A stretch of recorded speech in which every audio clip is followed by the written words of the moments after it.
Facts have been destroyed by Islamic State in Syria's ancient Palmyra city, including part of a Roman amphitheater and the legendary four-column Tetrapylon structure. ISIL retook Palmyra in December after the city had been liberated by Syrian government forces backed by Russian air power last March. With me now in the studio is Murat Gazdiev, who's reported previously from Palmyra, and also we have French MP Nicolas Douic, who's been to Syria. Mr. Douic, we will get you in just a moment. Murat, if I can start with you, if you can just describe first, perhaps, give a sense of what Palmyra was like when you were there.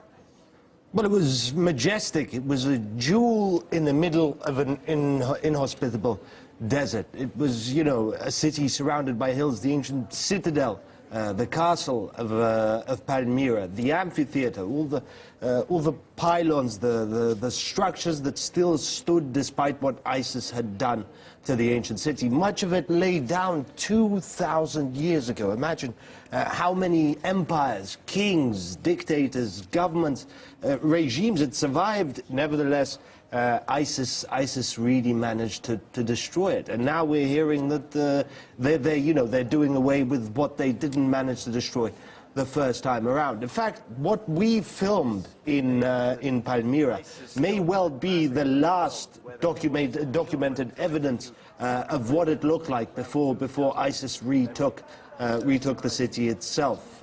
Here's something I did there.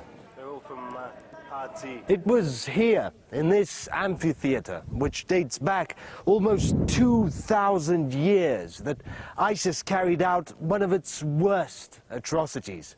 In this case, the victims, captured soldiers, were marched out onto the stage and made to kneel. They were followed by their executioners.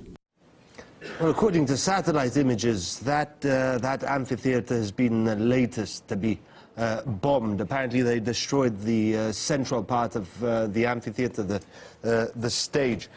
As for how it was taken, well, Palmyra is difficult to defend if somebody gets close to it. The city itself is surrounded by hills, so if somebody take the hills, well, it's open season on the defenders below. Okay, let's turn to French MP Nicolas Douic, who joins me now from France. You're very welcome to the programme. Mr. Douic, if I can put this point to you, why or how did countries like your own and other Western powers stand back from saving Palmyra from being recaptured by terrorists? Your thoughts on that aspect? Well, I'm very sorry because I can't hear you properly, but I believe your question was about Western powers not moving. Actually, we must understand that the war in Syria is a war for civilization. The Syrian Arab army is confronted to people who adore death and want to destroy everything which is civilization. And Western powers are quite linked to Saudi Arabia. Your previous show was actually seeing what's happening in Yemen, in the south of the Saudi peninsula, and how we sell weapons to the Saudis. And the Saudis are linked to Wahhabism, which is the poison of Sunni Islam. So the Syrian army is fighting really for us. What could have been done to prevent Palmyra from falling yet again?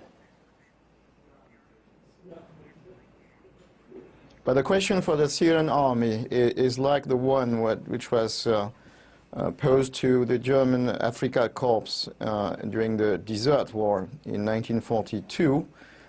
They have a lot of ground to hold in the desert, and they had to move their troops to free Aleppo.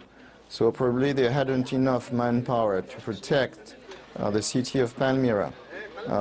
So I hope that now that Aleppo is freed, they will free Deir el-Zor, which is besieged, as you know, by Daesh, and then turn to Palmyra again.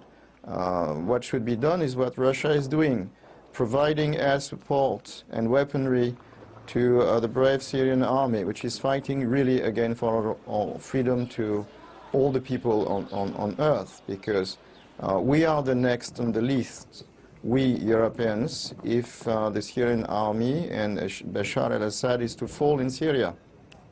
Mr. Duick, just to butt in quickly. In August 2015, the director of UNESCO said, "I call on the international community to stand united against this persistent cultural cleansing." We haven't seen much unity on Palmyra and saving the cultural heritage that's all over Syria. What's it going to take to bring all the power, all the interested powers, the West, the East, together to fight against this threat? Well, it's going to take first that we hope that the new American administration, and you know that today is the inauguration of Mr. Trump, is going to make a deal with Russia, because Russia has been the only global power to help the Syrian army alongside Iran. And so we need to have a new American policy in the region. We need also Israel to change its politics, because each time the Syrian army is gaining ground, unfortunately the Israeli Air Force is striking depots of ammunition of the Syrian army. And here in France we are hoping that a new president will get back to more Gaullist ideas concerning foreign affairs and diplomacy. The thoughts of French MP Nicolas Duick. Marat Gazdeev also joining me in the studio to give their thoughts on what is occurring in Palmyra, retaken by ISIL. Thank you very much.